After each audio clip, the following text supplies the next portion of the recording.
오늘은 부활주일입니다. 그리고 우리 이제 좀 많은 교회에서 부활주일이 되면 또 이제 성례주일로 많이 시킵니다. 우리 교회도 성례주일로 지키고 부활주일을 이렇게 기념을 합니다. 오늘 이제 주보를 보시면 제목이 좀 제법 깁니다. 교회의 회원이 되어 그리스도의 유익을 공급하더니 곧 성례이다. 성례가 뭐냐? 성례가 뭐냐라고 할 때에 아주 간단하게 이렇게 좀 정리를 한다고 하면, 성례는 이제 세례와 성찬이잖아요. 세례가 뭐냐? 세례라고 하는 것은 그리스도 교회의 회원이 되는 것이다. 그것이 세례이고, 그 다음에 성찬이 뭐냐? 그리스도의 유익을 공급하는 것이 성찬이다. 그래서 성례 그러면 교회의 회원이 되어서 그리스도의 유익을 공급받습니다. 우리가 이렇게 좀 짧게 정리할 수가 있을 것 같습니다. 오늘 먼저 우리가 이제 마태복음 28장을 읽으셨는데요. 마태복음 28장 마침 이제 예수님께서 생전에 약속하신 대로 거듭 제자들에게 약속하신 대로 십자가에서 죽으시고 3일 만에 부활하시고, 거기 보면 천사들도 하늘에서 내려와서 그리스도의 부활을 알리고, 그 다음에 제자들이 없는 그 자리에 여인들이, 우리 주님을 많이 사랑했던 여인들이 이제 먼저 그 예수님의 부활 소식을 먼저 천사들로부터 전해 듣게 되고, 이제 천사가 명한 그대로 갈릴리로 가라.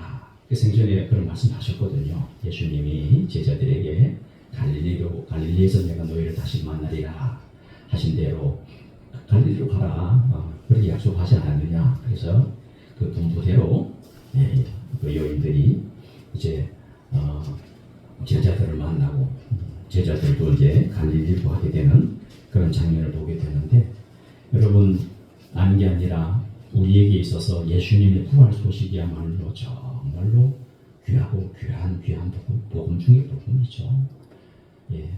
우리에게 부활이 없다고 하면 아무 소망이 없습니다, 여러분. 예수님마저도 부활이 없으셨다, 다시 살지 못하셨다고 한다면, 그 메시아로서의 자격이 상실이 되는 거죠. 하나님의 아들이 될 수 없는 거죠. 그래서 부활은 너무나 귀중하고 너무나 중요합니다. 오늘날 우리에게 있어서도 부활신앙이 과연 있느냐? 우리 자신 한번 이렇게 되돌아보면 부활신앙이 있는 분하고 없는 분하고 그 차이는 여러분 하늘과 땅 차이입니다. 왜 여전히 세상에 연연할까요? 우리가 부활 소망, 죽어도 살겠고라고 하는 약속하신 그대로 부활하신 주님을 우리가 분명하게 안다라고 하면, 그 다음에 부활의 의미를 우리가 안다라고 하면, 그다지 세상에 연연해야 하지 않습니다. 혹시 이 부활 복음을 나에게 주신, 부활 이 소망을 나에게 주신 하나님, 그 은혜가 너무나도 고맙고 감사합니다.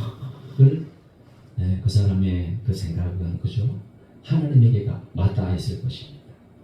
어떻게 하면 내가 이 은혜를 내가 좀 사실 갚는다라고 하는 건 어느 도단이지, 그죠? 어떻게 갚아요? 그 말도 안 되는 소리고, 그냥 어떻게 하면 내가 조금 이렇게라도 그래도 좀 이 은혜를 내가 잃어버리지 않고 내가 간직을 하고 주를 위해서 마땅히 내가 살아갈까, 늘 관심이 거기 있을 거죠, 그죠? 그 부활 소망이 너무나 중요합니다. 틀림없는 사실입니다. 자, 그 다음에 이제 경비병들하고 이렇게 대제사장들이 모여서 이렇게 꾀를 꾸미긴 합니다만 어떻게 이 부활 소식이 알려져야 되거든. 하나님이 이런 사람의 꾀에 이거에 방해받고 그런 분은 아니잖아요. 그렇게 도둑질해 갔다 그렇게 꾀를 꾸미지만은 결국에 가서 이제 제자들이 다시 이제 16절에 나와 있는 말씀처럼 지시하고 생전에 분부하신 예수님의 말씀대로 갈릴리에 가서 예, 마지막 예수님 마지막으로 남기신 말씀이잖아요. 오늘 16절에서 20절 말씀까지 너희는 가서 그죠? 18절 먼저 볼까요? 네, 예수께서 나와 말씀하여 이르시되 하늘과 땅의 모든 이 굉장히 중요한 말씀이에요. 하늘과 땅의 모든 권세를 내게 주셨어요. 분명하게 말하죠. 이 만왕의 왕, 만왕의 왕으로 오셨잖아요. 마태복음 성경에 보시게 되면 천사들이 그때 탄생할 때도 지극히 높은 곳에서 하나님께 영광이요 땅에서는 기뻐하심을 입은 사람들 중에 평화롭다. 그런 그 예수님의 탄생 소식을 알렸던 천사가 참 신기하게도 마지막에도 천사가 또 이렇게 등장하잖아요. 예. 하늘과 땅의 모든 권세를 내게 주셨다. 그러므로 너희는 가서 모든 민족을 제자로 삼으라고 말씀을 하시고 그 다음에 아버지와 아들과 성령의 이름으로 세례를 베풀라. 이 세례 베풀어라. 모든 민족으로 가서 제자 삼으라. 세례 베풀라. 이게 마지막으로 주님이 하신 말씀이세요. 제자들에게 분부한 말씀이세요. 그 세상 모든 민족을 향해 나가서 복음을 전하고 세례를 베풀고, 그죠? 삼위 하나님의 이름으로 세례를 베푸는 것이 얼마나 중요합니까? 그래서 여러분 성례 그러면 세례가 포함이 되는 거예요. 이 세례가 너무나도 의미가 왜냐하면은 제자 삼음이고 생명을 살림이고 영혼을 구원함이고 그런 의미잖아요. 그죠? 그 세례의 의미가 여러분 뭡니까? 세례의 의미가 뭐예요? 예수님처럼 나도 십자가에서 죽고 예수님처럼 다시 부활함의 의미가 세례인 줄로 믿습니다. 과거에 마귀의 종이었던 그런 사람이 이제 해방되고 구원을 얻어서 하나님 자녀로서 하나님 가정으로서 드디어 이방이 되는 거잖아요. 이방되는 거잖아요. 그렇죠?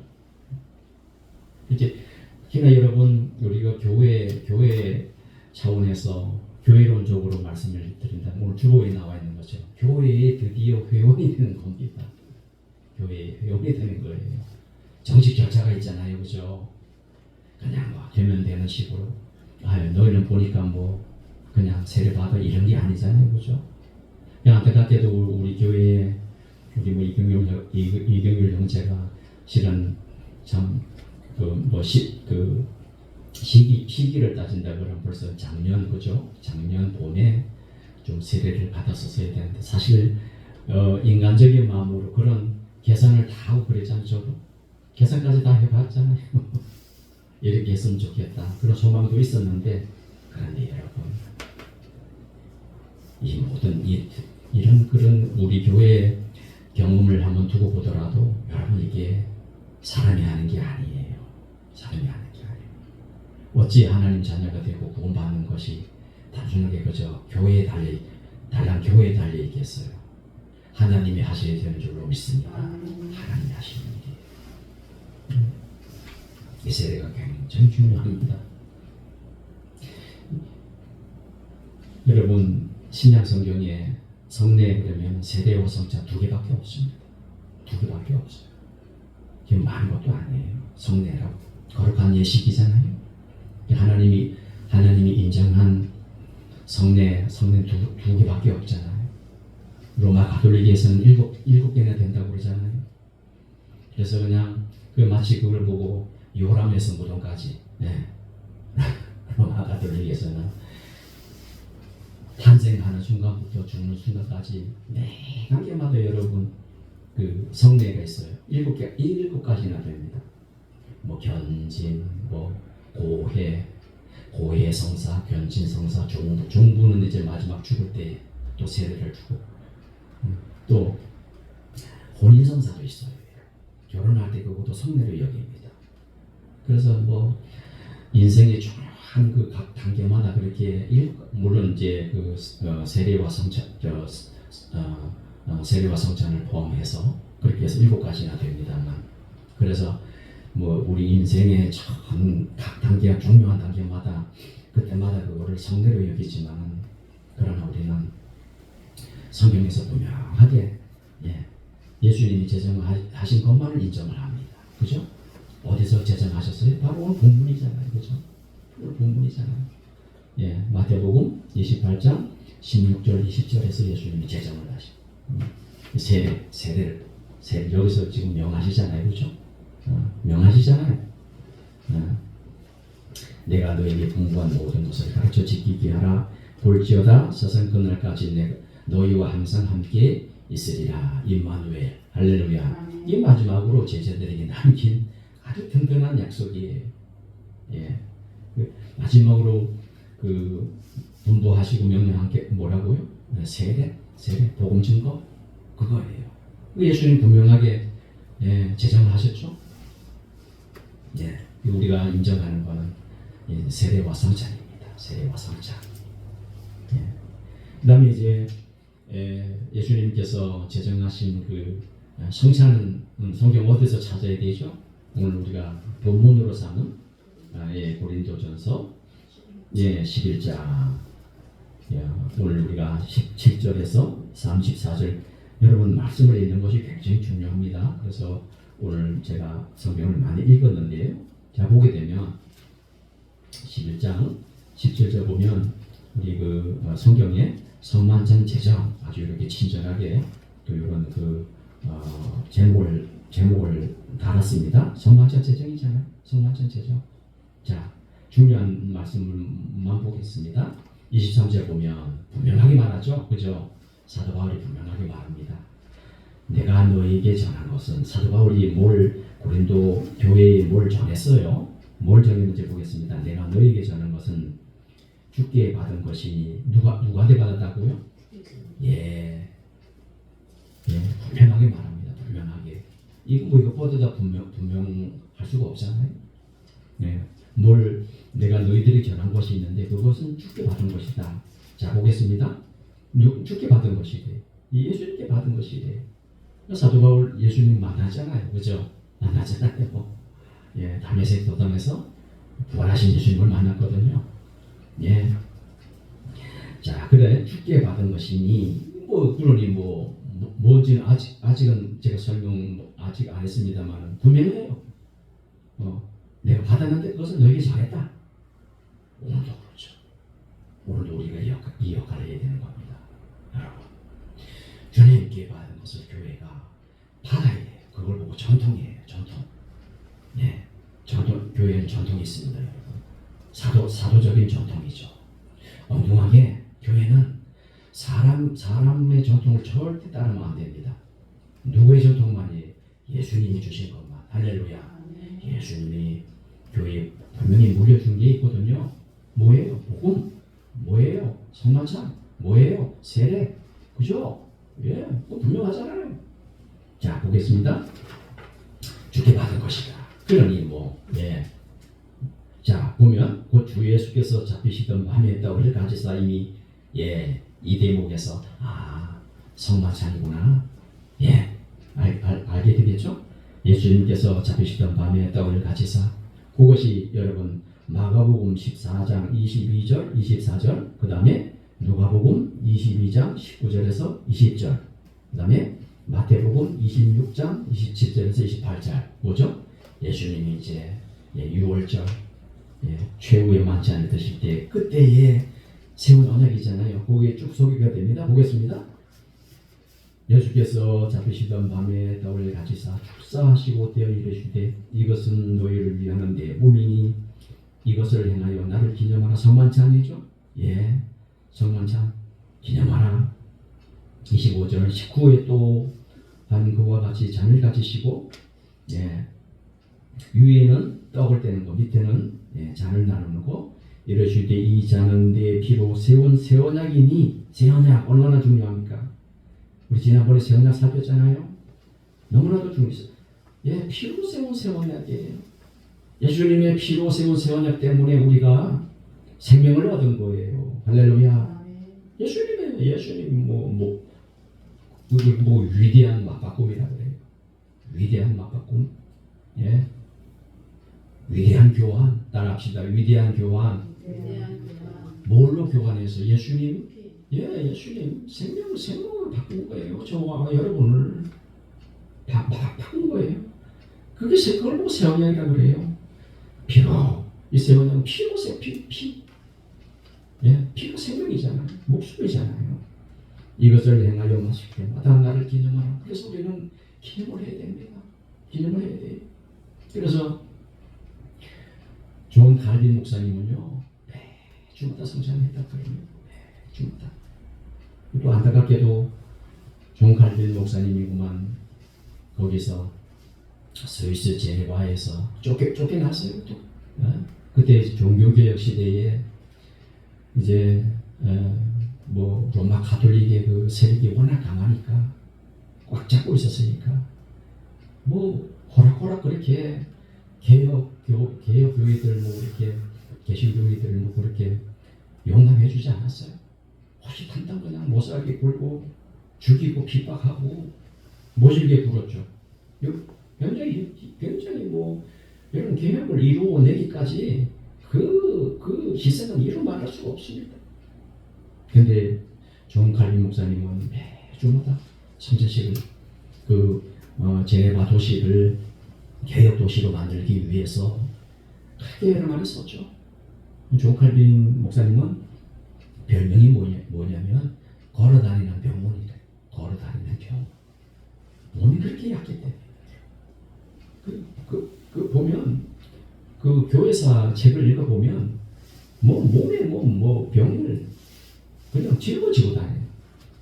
그렇게 힘들면서도 그냥 끝까지 그렇게 그렇게 수고를 하신 거예요. 그러니까 바로 이 고린도전서 이 11장에 나와 있는 사도 바울이 주님께로부터 받은 것을 고린도 교회에 전한 그 성경. 바울의 말을 따르는 것도 아니죠. 예수님의 말을 따르는 거죠. 기초가 거기 있으니까. 전통이 거기 있으니까. 그러니까 존 칼빈 목사님은 예수님 그 말씀을 그 명령을 지키려고 그렇게 매주마다 한 거예요. 안타깝게도 거기서 그냥 제네바에서 쫓겨납니다. 쫓겨나는데 그 이후에 그만둔 그 이후에는 한 달에 한 번씩 또 이렇게 변해버리고 맙니다. 느슨해지는 거죠, 그죠? 따뜻하게 우리가 주님을 따를 때는 거리를 두면 안 돼요, 그죠? 거리를 두면 안 돼요, 안 돼요. 거리를 두는 순간 그 사이에 누가 들어와요? 사탄이 들어와요. 그 사이에 베드로를 보면 너무 잘 알죠, 그죠? 베드로를 보면 너무 잘 알아. 베드로 사이를 두는 순간 그냥 멀어지고 말잖아요. 아주 그냥 바짝 쫓아가야 돼요. 바짝 쫓아가야 돼요. 오늘날 와서는 어때요?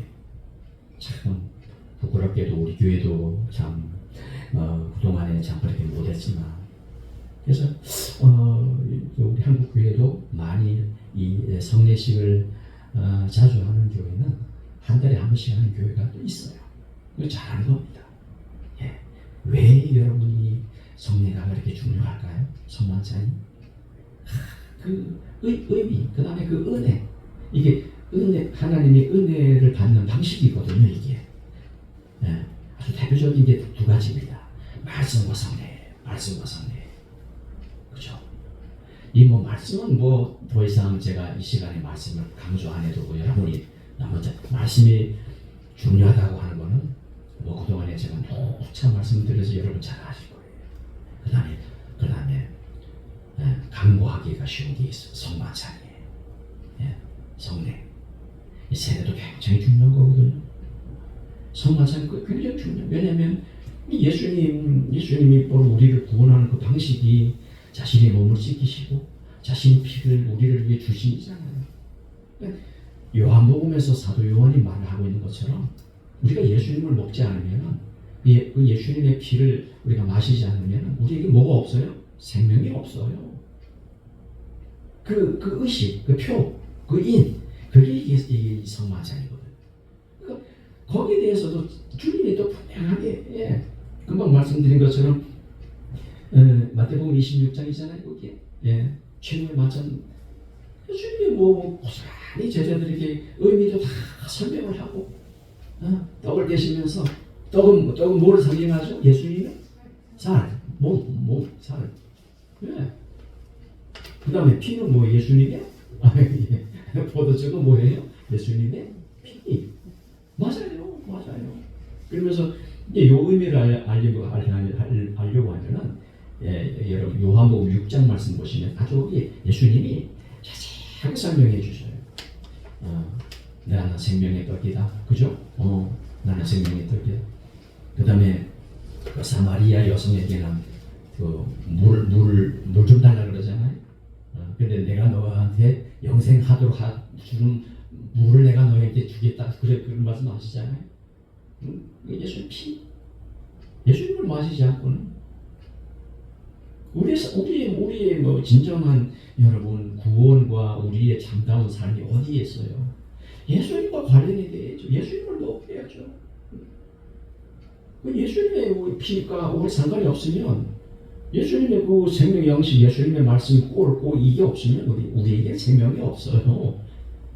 그 뭐 육신 그저 잠깐 그저 이 세상에 그저 잠깐 뭐 이 세상의 삶은 가능할지 몰라도 참다운 우리의 그 영생은 없다고 하는 거예요. 요한복음이 너무나도 잘 드러납니다. 나중에 예수님 그 읽어보면 속속 이해가 됩니다. 예수님을 먹어야 된다. 예수님 피를 마셔야 된다. 그게 참다운 삶이구나. 그걸 떠나면 생명이 없어요. 그래서 오늘 주보의 제목에 그리스도의 유익이 그거예요. 그리스도가 우리에게 주시는 유익이 뭐냐? 그리스도가 주시는 그 유익을 공급받으면 뭐냐?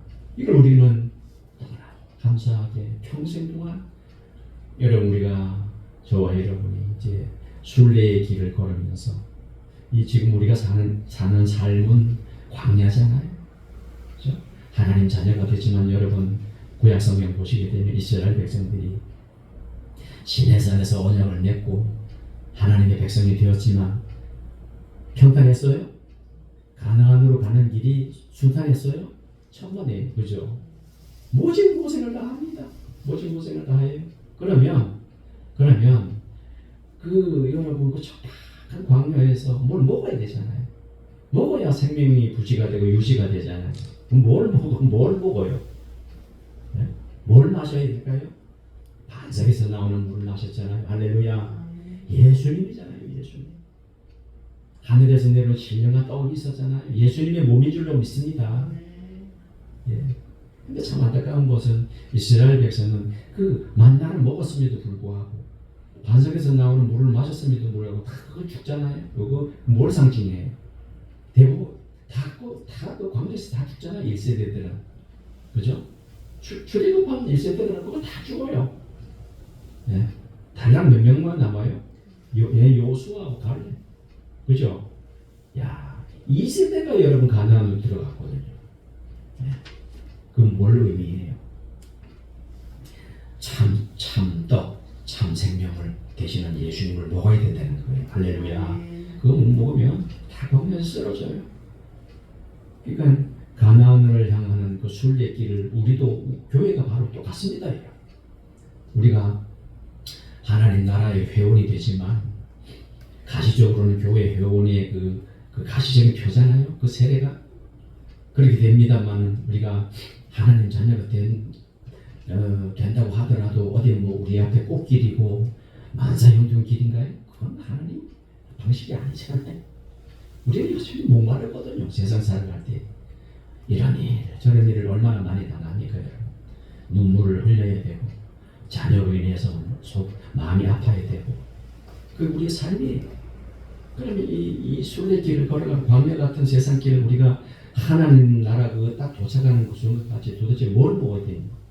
뭘 우리가 먹어야 견디고 힘을 얻고 자양분이 되고 영양분이 되어가지고 내가 구시적에 내가 견디고 참고 승리할 수가 있을까요? 예수님인 줄로 믿습니다. 예수님이 우리에게 주시는 생명의 떡 자신을 주셨잖아요. 자신을 주셨죠. 그 말씀을 먹어야 돼요. 그게 바로 그리스도의 유익을 말해주는 거예요. 오늘 여기 고린도 전서 11장 말씀 보시면 자 그래서 19에 또한 그와 같이 잔을 가지시고 이르시되 이제는 내 피로 세운 새 언약이니 이것을 행하여 마실 때마다 나를 기념하라. 너가 이 떡을 먹고 잔을 마실 때마다 주의 죽으심을 그가 오실 때까지 전하는 것입니다. 전해야죠. 우리도 행하고 지키고 전해야 되죠. 그래서 우리가 한 시간에 한번 이 참 우리가 가시적으로 교회 참 진정한 진정한이라고 하기보다는 눈에 보이는 표로서는 이게 교회의 회원이 되는 것이 세례잖아요. 세례잖아요. 우리 참 조전훈 성도님이 우리 교회에서 세례를 받으셨습니다만 또 이상하게 그만 세례를 자격이 되는데 뭐 떡을 아직 못 받으셨어요, 그죠? 참 그래서 속으로 그렇다. 이게 교회가 그런 어떤 순서와 절차를 참 아주 중시하는 것도 중요하고 또 하는 것도 중요하지만 이게 하나님 허락하셔야 되는 일이다. 우리 두 분을 보면서 이경열 형제를 보면서도 조조조 성도님을 보면서도 그 생각을 안 할 수가 없는 것입니다. 그러면 세례라고 하는 것이 뭐냐? 여러분 시온 마이클 루카스라고 하는 목사님이 이런 글을 남기셨어요. 세례는 우리가 잘 보세요. 중생의 의미가 있습니다. 거듭남이죠. 드디어 중생에서 예수님을 따르고 있다는 우리 자신의 정한 행위가 아니라 이게 아니라 진정한 의미는 우리를 하나님의 백성으로 소속시키는 누구의 행위다? 하나님의 행위다. 그걸 우리가 가시적으로 우리가 교회가 할 수 있는 역할을 하는 거죠. 이런 이유로 신앙을 고백한 사람들뿐만 아니라 그 자녀들에게도 그렇잖아요. 세례의 의미가 참 깊습니다, 여러분. 그냥 아무렇게나 당연히 부모가 믿으니 그냥 애들 알기나 해. 그냥 그냥 아무것도 모를 때 그냥 얼른 줘버려가지고 이놈들이 나중에 커서도 교회를 못 벗어나게 아주 꼭꼭 붙잡아도 그래요? 그래 아니죠. 그런 거 아닙니다. 다 성경 근거가 있습니다. 근거가 있어요. 근거가 뭐예요? 하나님은요 애초부터 여러분 이미 아담과 하와의 가정에서부터 우리를 이렇게 우리를 대하실 때에 가족 단위, 그죠? 또 그 다음에 민족 단위가 뭐예요? 이스라엘, 그죠? 이스라엘 나라 단위 이렇게 가정에는 대표가 있잖아요. 가정의 대표가 누구죠? 가장이잖아요, 그죠? 아담의 가정에서는 하와가 가장이에요, 아담이 가장이에요. 아담이 가장이잖아요. 가인과 아벨도 마찬가지고. 그 다음에 여러분 뭐가 생각이 나요? 아브라함이 생각나잖아요. 아브라함 부르셨을 때 아브라함만 할례 받았나요? 아니잖아요, 그죠? 할례 받았. 물론 구약 시대에는 이제 여성들은 물론 여성은 할례 못 받으니까 남자들은 받았죠. 근데 아브라함 가정에서 여러분 이삭만 받았나요? 그죠? 누구죠? 누구였다 그랬나요? 있잖아요. 자기 진정한 영적인 자녀가 아님에도 불구하고 60 그죠? 첩에서 낳은 이스마엘도 받았잖아요. 그러니까 이 가족 단위로 이게 무슨 얘기냐면 구약 시대에는 지금은 세례지만 할례인데 할례를 받을 때에 하나님께서는 그 가정 단위로 이렇게 이게 언약의 개념입니다, 여러분. 언약의 개념이에요. 그 다음에 여러분 이스라엘 백성 전체가 할례를 받잖아요, 그죠? 모세도 자기 아들한테 그죠? 게르솜인가요? 할례 사건 때문에 죽을 뻔했잖아요. 그런 기억나시죠, 그죠? 죽을 뻔했어요, 모세가. 그런 사건도 있어요. 모세도. 그다음에 이스라엘 백성은 그게 여러분 이스라엘 백성의 표지가 그거였어요, 구약 시대에는. 근데 이스라엘 백성도 실은 할례의 의미를 여러분 잘못 이해를 해서 자동적으로 할례를 받으면은 뭘 받는 줄로 구원을 받는 줄로 이렇게 잘못 우상이 되어버린 거. 마치 성전이 우상이 된 것처럼. 그런 의미가 아닌 거거든. 예. 어쨌거나 구약 시대에 하네. 신약 시대는 분명하죠, 그죠? 분명하죠. 그럼 신약 시대는 어떤가? 신약 시대 마찬가지입니다. 그래서 여러분 지난번에 우리 그 말씀 찾겠어요. 사도행전 16장에 보게 되면 루디아 가정이 나오고 빌립보 간수도 나오는데 이 루디아 가정과 빌립보 그 간수도 예수님 복음 듣고 회개하고 그 다음에 자기만 세례 받은 것이 아니라 가정이 이렇게. 그러니까 그래서 여러분 이제는 우리 이제 세례 자격, 유아 세례 자격이 심지어는 뭐 이제 부모 중에 한 사람만 믿더라도 자격이 되는 겁니다. 왜냐하면 이 가족의 의미를 보는 거거든요. 하나님께서는 그 부모가 부모 양쪽 다 믿으면 뭐 두말할 것도 없겠지만 부모가 믿으면 그 자녀도 이게 성경적이에요. 그러니까 세례가 얼마나 중요하냐, 이해하는 것이 얼마나 중요하냐. 이게 잘못 이해를 해버리면 그러면 아니 어떻게 애들이 뭐 믿음이 있는지 없는지 어떻게 알아? 그래가지고 나중에 성장해서 진정으로 예수님을 이해할 때 고백하고 그때 세례 줘야 된다라고 믿는 교회도 있잖아요. 성경이 이 의미를 몰라서 분명하게 신약 시대도 나오잖아요. 그렇죠? 이런 예가 있음에도 불구하고 여기 이거 집중하지 못해가지고 놓쳐버리는 그런 교회도 있잖아요. 이게 얼마나 중요합니까? 그 다음에 여러분 우리가 우리 성찬의 의미가 이미 말씀을 드렸습니다. 어디서 우리가 힘을 얻어요? 그 예수님이 우리에게 나누어 주신 그 몸, 우리를 위해서 찢기셨잖아요. 오늘 그 이사야 성경 제가 읽어드렸습니다. 53장에서 그가 찢기면 우리 허물을 위하여 그러잖아요. 찢겼잖아요. 예수님의 몸에 그냥 찢기는 바람에 그걸 의미하는 거예요. 십자가에서 죽으신 그 희생을 의미하는 거예요.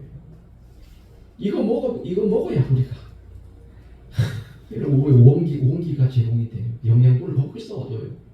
그래서 우리가 성찬할 때 그 예수님의 몸을 우리가 떼서 우리가 먹는 거예요. 그 상징적인 의미가 있는 거죠, 그렇죠? 근데 참 또 뭐 이걸 또 잘못 이해를 해서 우리가 성찬을 나눌 때 그게 진정 그게 그 떡과 포도주가 예수님의 몸으로 변한다고 믿는 또 교회 있잖아요. 그리고 화채설이라 그러는데 화채, 그 몸체, 몸이 진짜 그렇게 변한다고. 이게 잘못 이해하면 이것도 아주 곤란합니다.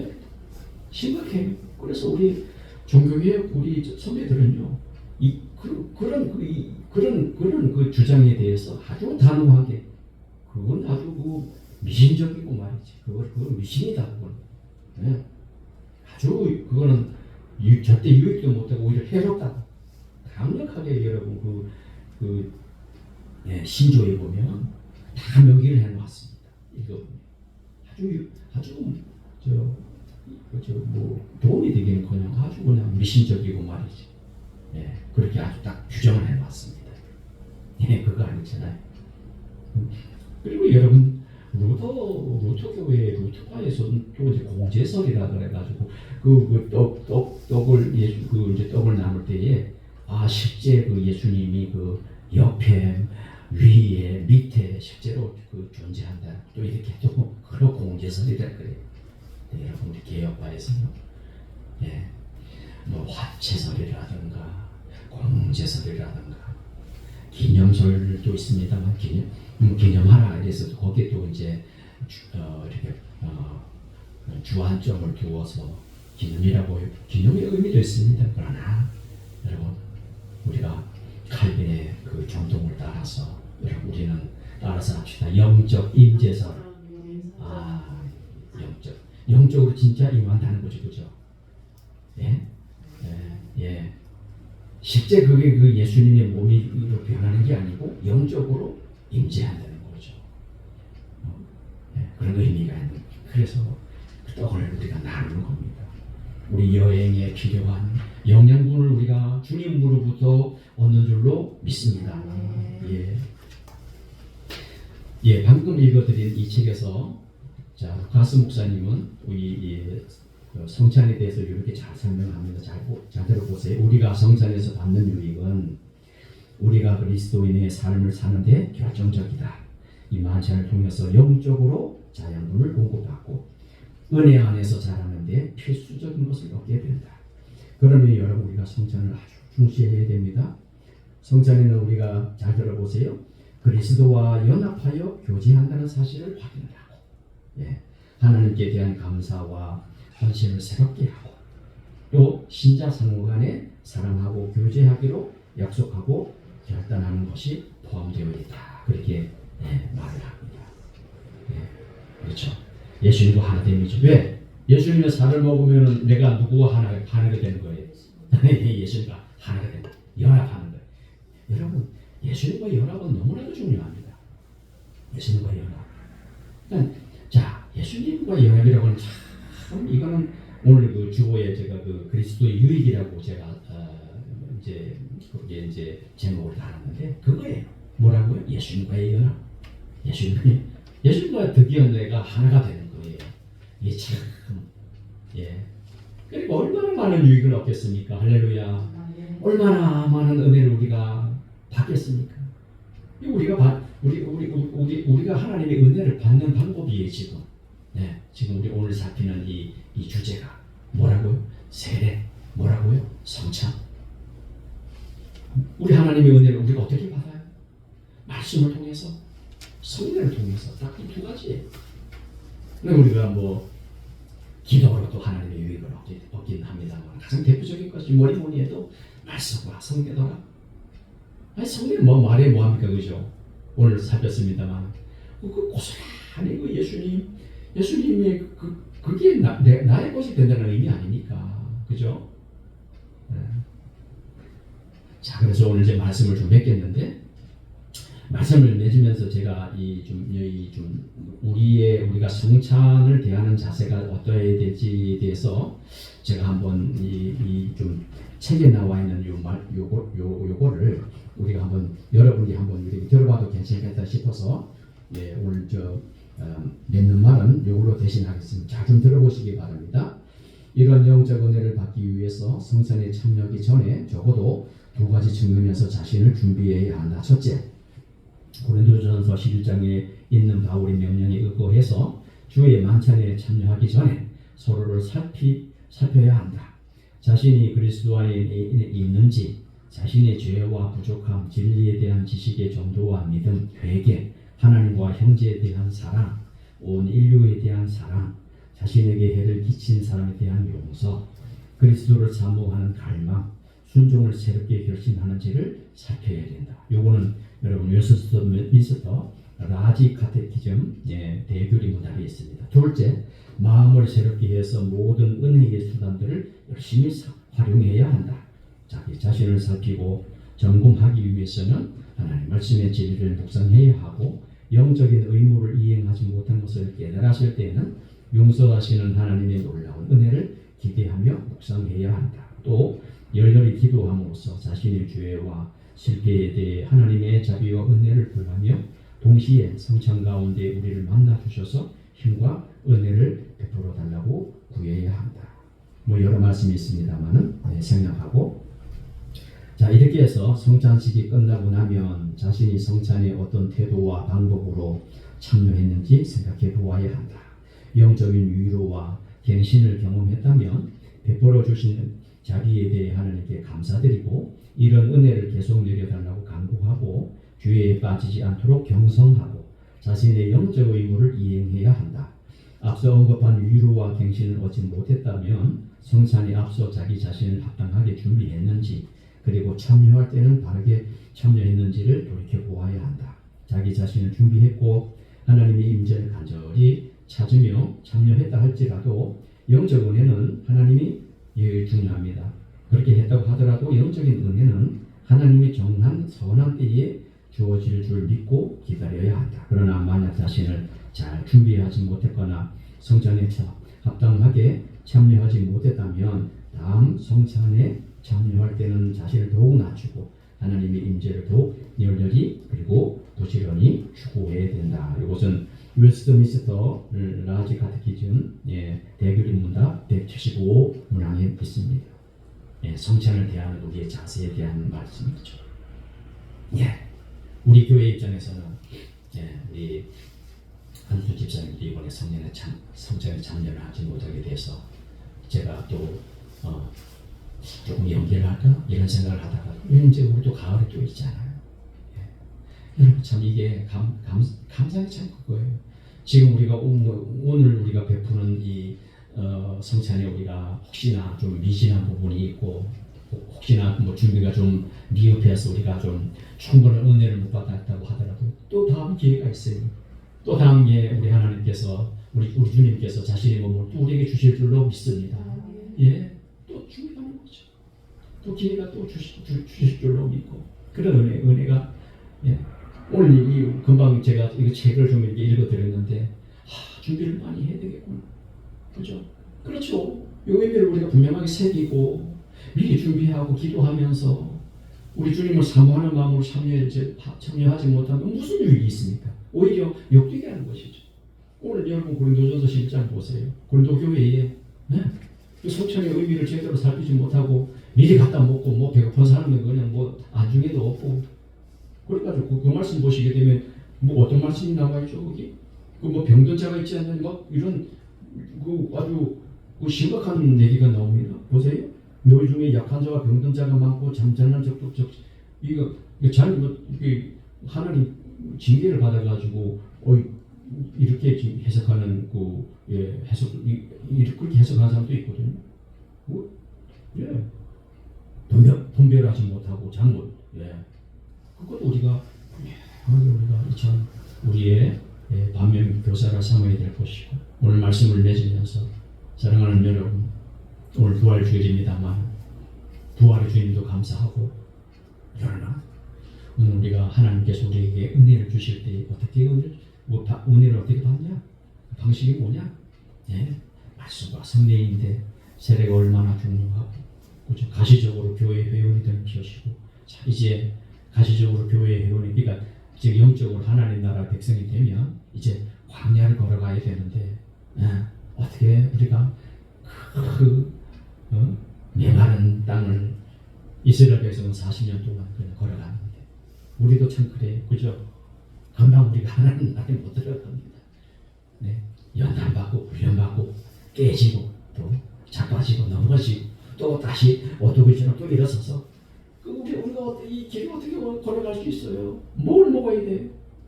예수님 먹어야 되는 줄로 믿습니다. 그래서 예수님 아주 요한복음에 쳤어요. 내가 생명의 떡이다. 사마리아 여성에게는 내가 너에게 물 준다. 그걸 말이야. 예수님 피를 먹어야 돼. 그럼 우리에게 참된 생명이 넘쳐나는 거죠. 거듭나게 우리가 이 광야의 길을 걸을 뿐만 아니라 우리 주님께서 참 그렇게 표현한 성경에 표현하신 대로 정권같이 나오게 될 줄로 믿습니다. 지금 우리가 많이 좀 미약하고 부족할지 몰라도 그러나 하나님은 반드시 한번 시작하신 일을 결코 우리 주님 포기하는 일도 없으시고 여러분을 잊으시는 일도 없으시고 마침내는 그 광야 길을 지나서 우리 광야 길을 걸어갈 때 필요한 자연분을 주님을 통해서 우리 공급을 받고 그래서 말씀의 공급을 받고 해서 너끈하게 이 길을 걸어가고 그렇게 해서 하나님 나라에 도착을 하고 더욱 중요하게는 그런 우리들의 모습을 통해서 우리가 더욱더 거룩하게 되고 성화되는 하나님 백성으로 그렇게 복되게 살아가게 될 줄로 믿습니다. 아멘. 기도하겠습니다.